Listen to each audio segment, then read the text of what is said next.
Hello Aquarius friends, welcome to your December 2023 tarot reading. I'm Kate Smith-Kors. I'm a Reiki master and a tarot intuitive, and these are the collective messages for you. So please take what resonates and leave the rest. The first card that I want to talk about is an overarching theme, something that you might be experiencing or something that you might need to remind yourself of throughout the month of December. And this card says light activation. Shine your light. Your internal guidance is coming through loud and clear. So it sounds like you are getting a lot of intuitive hits, but you might not be trusting what you are hearing. So it's going to be important that you trust the messages that you're receiving.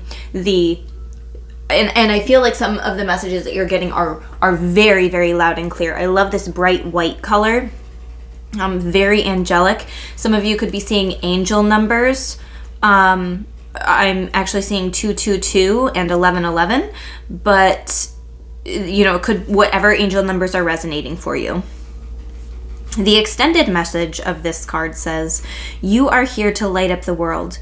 You may feel that you are being pushed or that there is a lot going on at once. And this is because your energy is magnetic to others and they want it in their life. Take the time to listen to your inner voice. Remember the cosmic light of heaven and draw it to you. That is all you need to do to inspire the world. So it feels like, and it sounds like, you are radiating this energy that other people want to have in their life. You have this magnetism about you, and people are really, really enjoying that. Now it can get overwhelming, so setting up good boundaries is good. I also pulled some tarot cards to kind of go along with this message, some overarching themes, and we have the Four of Swords and the Strength card. The Four of Swords is a card of rest. It can also be a card of non-communication, so you might decide that you're just not up for having certain conversations in the month of December. And Aquarius, I find this hysterical about, I've met so many Aquarius people who they will be telling their story to the fullest extent that they want to, and then I'll go to tell part of my story and they literally just walk away. Because it's when you decide you don't want to talk anymore or you don't want to listen anymore, it's just done. And sometimes that can come across a little bit rude, but I think it's just part of your personality. It's when to shut down. You know when you've had enough. And so I see this card as a card of self-care, possible non-communication. You know that if there's somebody in your life that is draining you, just not good for you, maybe it's time to cut down communication or limit communication for a little while if possible. But yes, rest, restoration, relaxation, self-care, meditation could be really beneficial for you. And then the Strength card is a card of patience and resilience, but also empathy. So this is a slow, steady pace that I'm feeling. The Strength card, she's not able to sit with this lion by force, right? She does it through gentleness and patience and empathy. And it may feel like something is taking a lot of time to manifest. So this is your reminder that it is coming. You just got to be patient through the process at this time, because this is a long-term energy, right? It's major arcana rather than minor arcana. So this is archetypal energy. This is long-term energy that you might be, something you might be going through, okay?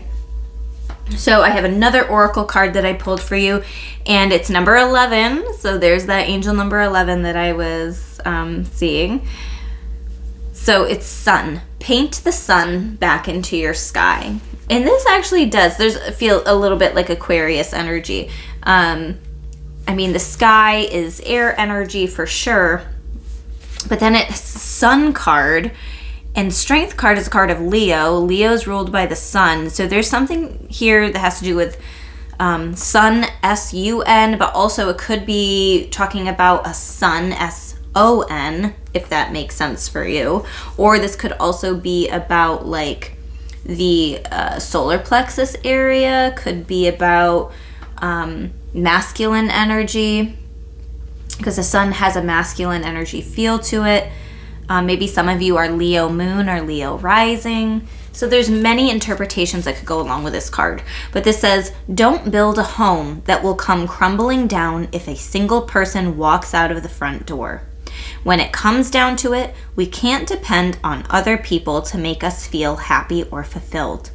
The fact is that people are going to leave from time to time, and you're the only one who's guaranteed to stay. Take the time to find sources of joy outside of your loved ones. You deserve happiness that lasts.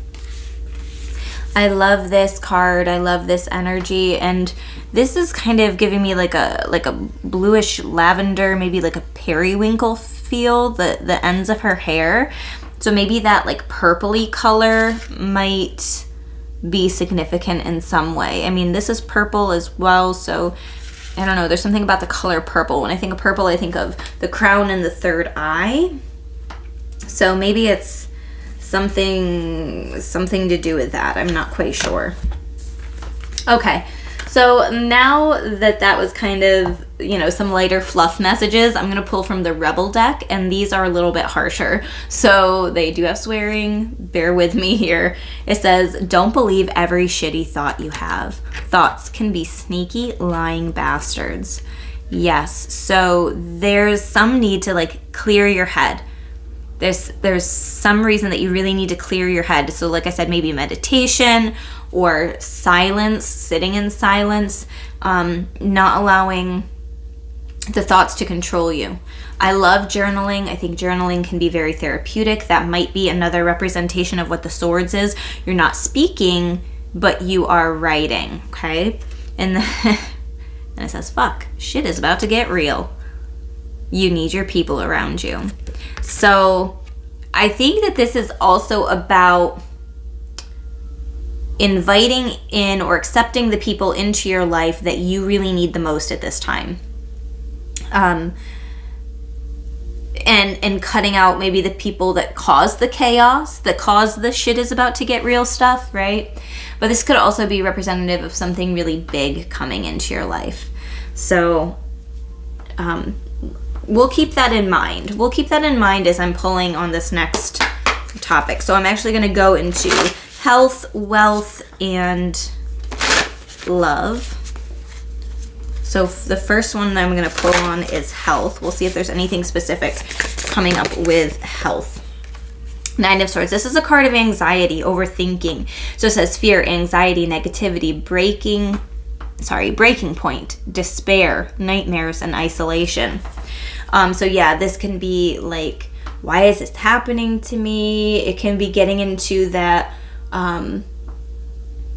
negative or woe is me mindset, but it's not without just cause, right? It's not, something little happens and it throws you into a spiral.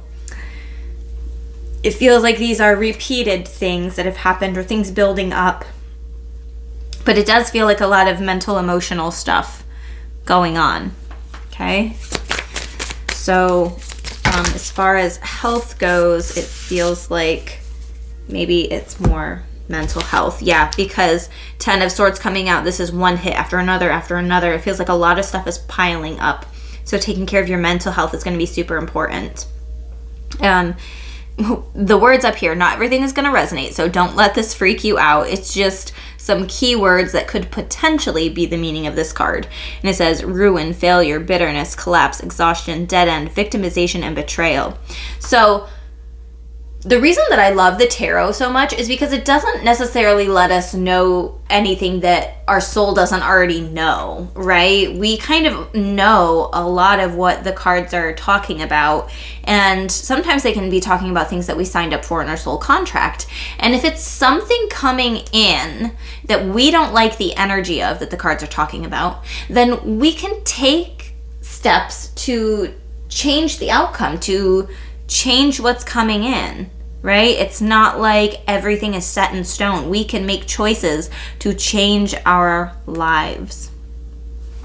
Okay, so the other card that I want to talk about is the Six of Swords in reverse. I feel like some of you are stuck in the past. That's exactly what the top of this card says, is stuck in the past.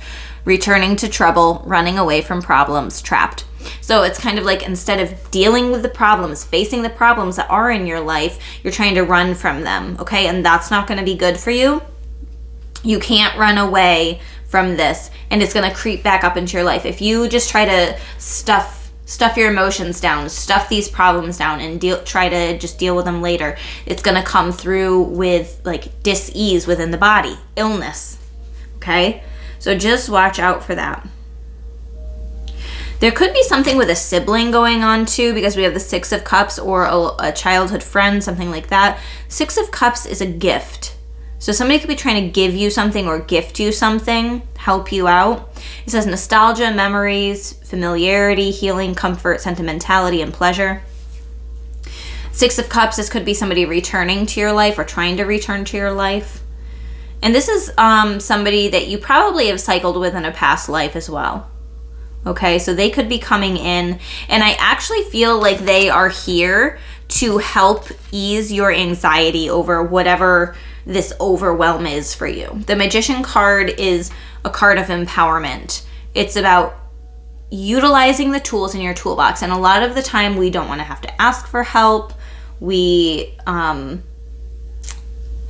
to be able to do things on our own, and it's not always that simple. So don't be afraid to say yes. I love the Ace cards, because the Ace cards to me are yes cards. This is the hand of God, right? They're offering this cup. It's a loving offer coming in. And so it's like either I can stay in my overwhelmed, anxiety, don't know what to do phase, or I can embrace the opportunity coming in and the loving offer that's being presented to me.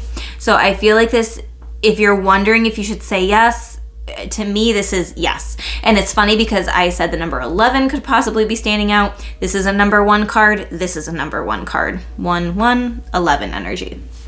Okay, so moving on to the next message. So this, let me see, what deck do I want to use? I'll use this one here. Just because there were quite a few cards that came out with that one. So that was health, which it feels like it's more mental health, accepting opportunities that are coming in to help ease your anxieties, loving opportunities. Okay, wealth. What do we need to know about wealth for December? There's some healing going on. I feel like, okay, so this is the Justice card, the 3 of Swords in reverse, and the 7 of Swords. I feel like somebody tried to take something from you, or they took something from you and they just didn't give a fuck, right?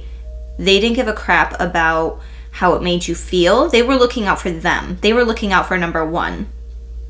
And it's almost like it's time for you to do the same. Or there could be something to do with court coming up in the month of December.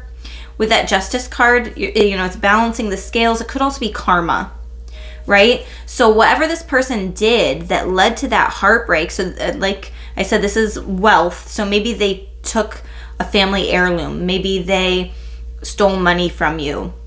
Maybe they wrecked your car and didn't want to pay for it. It could be like any of those types of things. But it feels like somebody took something from you, whether it meant a lot to you or even if it was something simple, but it feels like this person was pretty selfish. And it did cause heartbreak and pain for you. But I feel like karma is coming, whether it's to them or good things coming to you, and there's a lot of healing that comes from this. So if there is a court situation coming in, I do feel like there's it feels like there's some type of justice, even if it's not full justice, you know, because I don't know if there ever really can be that. But it feels like it's a small win for you, okay? So, you know, take what resonates, like I said. Anything else with wealth? Okay, we have the Queen of Pentacles. So this feels good. This is somebody who's grounded. This is like that single mother energy that, you know, makes sure she has a job to take care of her kids. Her kids are always taken care of. She's trying to build a home, somewhere that feels safe for them. That feels good. So it feels like you are trying to build a home or somewhere that feels safe. We have the 2 of Swords. You could be trying to make a decision it feels like a stalemate, right? That Two of Swords is, I know that I'm at a crossroads. See how their arms are in an X there? I'm at a crossroads. They're blindfolded. I need to make a decision, but I don't want to. Because either way, either somebody gets let down, or there's a problem over this way, there's a problem over that way. I don't know, but it's like needing to make a decision but not wanting to. And it could be because you're trying to protect yourself. You could be trying to protect your heart, trying to protect your family, whatever it is.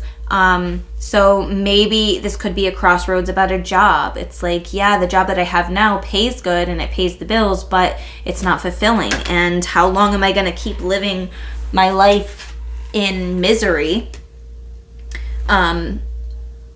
So should I just like resign from this position and go after the career that I really want to, even though it pays less? You know, so that is an example of a crossroads situation.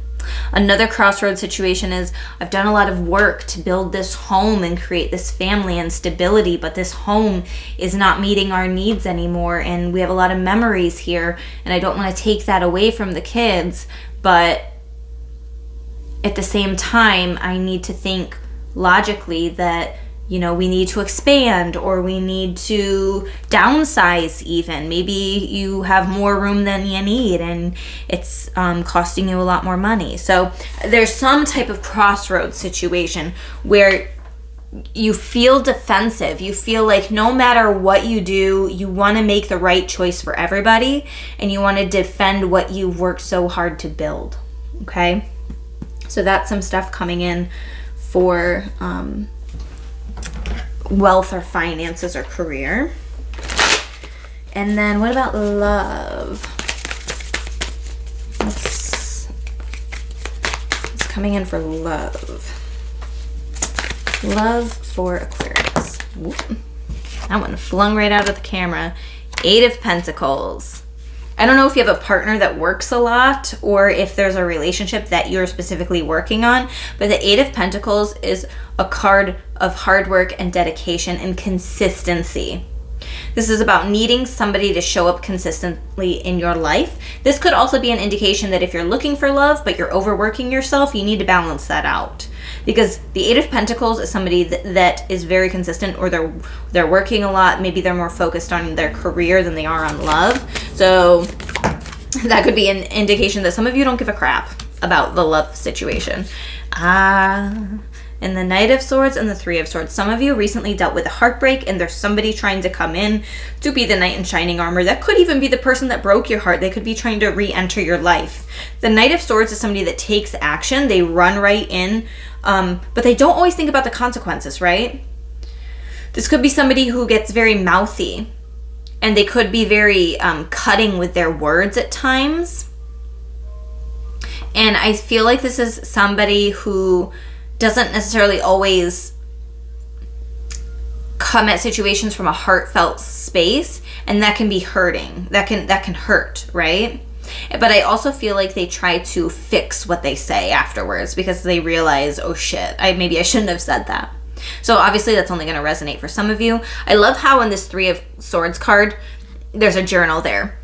If you're going through any type of heartbreak regarding a relationship, maybe there was infidelity, maybe there was somebody not being fully truthful with you, maybe it was a past relationship that memories from that are resurfacing, and even though you're not with that person anymore, there's still healing that needs to be done. So maybe doing some journaling activity around that could be really good. And this is also letting you know the heartbreak doesn't resolve overnight, right?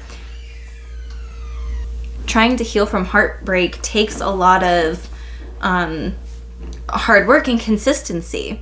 And the Knight of Swords is letting you know, don't be afraid to address the issues that you had around love in the past, because you need to heal that before you can fully allow yourself to dive into whatever new relationship that you're in, because it feels like there's still some level of healing that needs to happen. So one last message to finish up this reading is Master Buddha, increased awareness, deep connection, trust your inner voice. I love the energy of the Buddha. There is so much wisdom that comes with this. And so maybe if you want to try to connect with Buddha to get some more messages. It feels like you're very in tune with your intuition. You might be able to connect with, what are they called? Masters, I guess.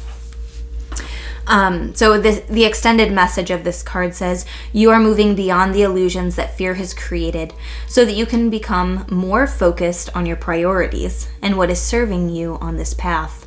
All suffering eventually comes to an end, and acknowledging how you really feel and what occurred in order for you to feel this way will help you move beyond it. This is exactly what I was talking about. Call on Master Buddha now to help you remember you are part of something that is greater than suffering. The wheel of karma is turning in your favor, and all your acts of kindness and goodness will benefit you. That could be exactly why the Justice card was popping out earlier. Thoughts may arise now that solve issues in your life, home, relationships, or work. They are being sent to you from your inner teacher, the Buddha within. So I think that this message kind of wraps up everything that we were talking about.